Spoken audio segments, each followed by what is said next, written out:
All right, here we go. Thanks for joining me today. Welcome back.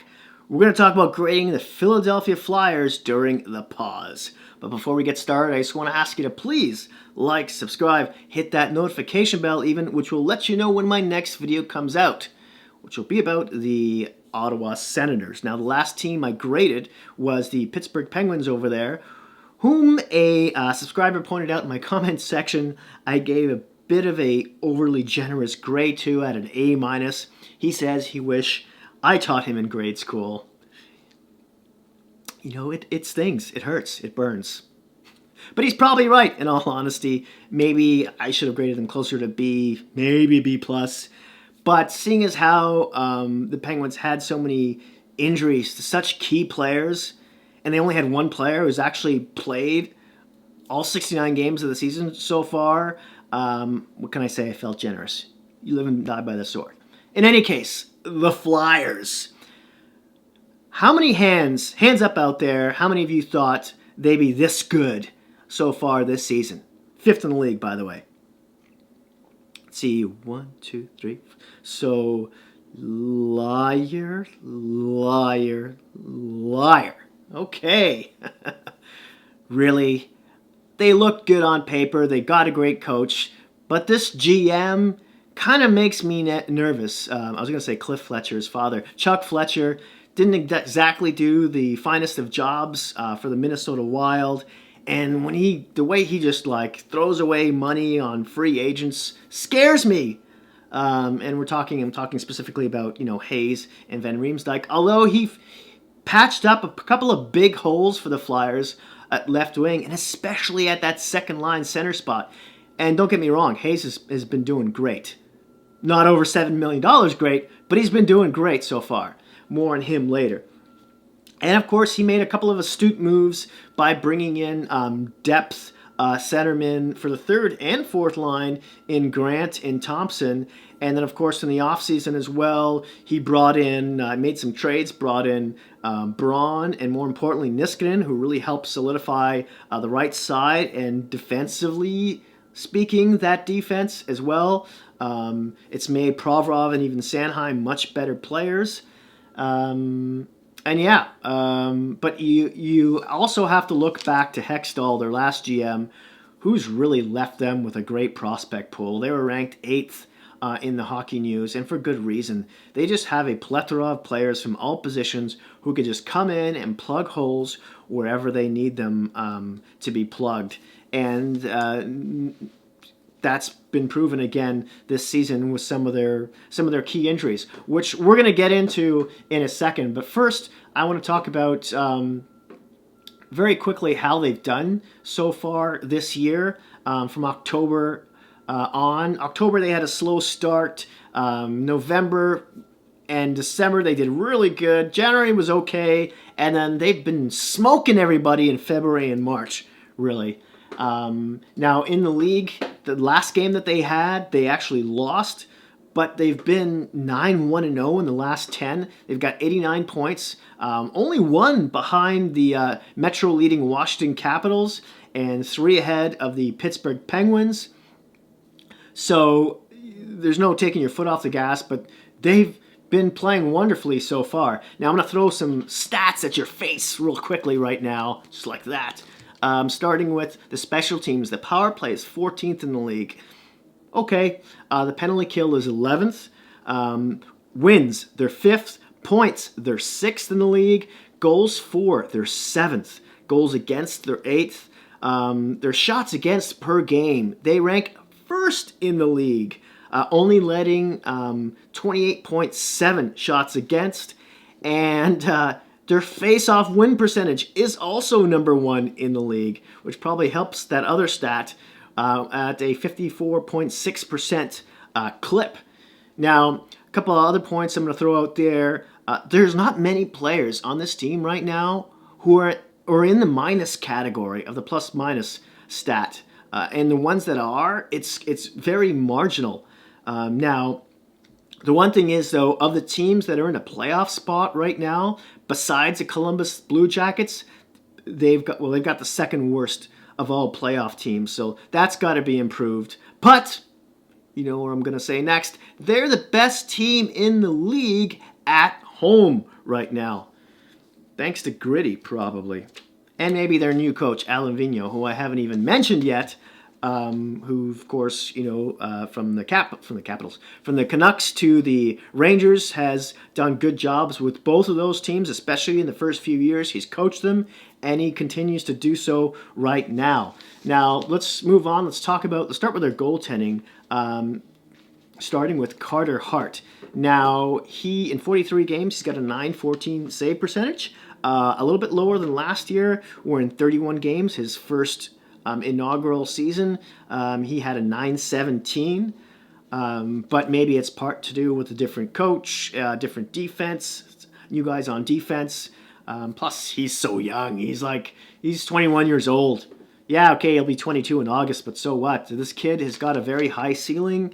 Look out for him in the future to be on the Vezina nomination list for sure. Bryan Elliott is back up, not so much. Now, he's a ripe 35 years old right now.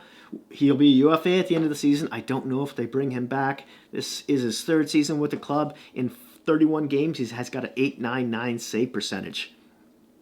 Last season, he had a .907 in 26 games. And the year before that, in 43, he had a .909. I think he's making, just over, $2 million. If they can bring him in for less than 1.5, maybe they bring him in for one more year. I don't know, but there will be a lot of goalies, not just starters, but a lot of backups, potential backups who will be available as snag, maybe for cheap. They could definitely upgrade in that area in any case. Now, before I move on to the defensemen, I just want to touch on their injury list here so far. Starting with Oscar Lindblom. Obviously, he has Ewing sarcoma, cancer, and he was gone for the season. But before he left, he had some terrific numbers. In 30 games, he had 11 goals and 18 points and was a +4. He will sorely be missed. But again, their depth has been able to plug some holes. Then we look at Samuel Morin, who is a massive human being, a left shot defenseman. I want to say he's like 6'6" or something ridiculous like that. It was his knee. He's gone for the entire season. This could be a depth guy. He's still young. I want to say around 23, maybe younger than that. He'll fight for a position next year. Push Hag out. Who knows? Then there's Phillip Myers, a right shot defenseman who actually played like 50 games or so. More on him a little bit later. But he had a fractured patella, his right knee. But he could be out. He could be back, for whenever the season resumes. Nolan Patrick, the migraines, he's gone for the season. I hope this kid figures it out. But it's the head, right? So who knows? They were really hoping after they got Hayes to push him down to the third line. That would be a comfortable spot for him. Maybe next year. He's an RFA, so what do they sign him for? That's a big question mark. Then there's Nate Thompson, who got injured in early March, but with a knee sprain. But he should be back soon as well. Now he's the fourth line guy who they picked up, who's fit in really well, kills penalties, and doesn't put up much points. But he's a plus player. James Van Riemsdyk, one of their star overpaid. Excuse me. Sometimes I just yell crazy things out. He got injured on March 4th. It was not sure what it is. It's his hand. He'll miss 4 to 6 weeks, so he should be back on that second line left winger spot. And there you have it. Let's move on now to the defensemen. And I'm just going to go over a few stats here. Now, if I pick up any weakness on this team, it might be the lack of offense on the defense. Because Provorov's got 36 points. Niskanen's got about 35, I want to say. So not too bad. They're top pairing there. Sanheim's got, I want to say he's around 25 or so points. And then that's kind of it, right? Gostisfire, who's now playing mostly, third pairing minutes, is capable of much more, but even the new coach hasn't really helped him out this season. Let me throw up his stats right here. In 42 games, he's got 12 points and is a -4. Probably one of the worst minuses on the team, I want to say, which is not really terrible. But last year, of course, in 78 games, he had 37 points, -20. But the season before that, he had 65 points, a +10. Then the season before that, 39 points, -21.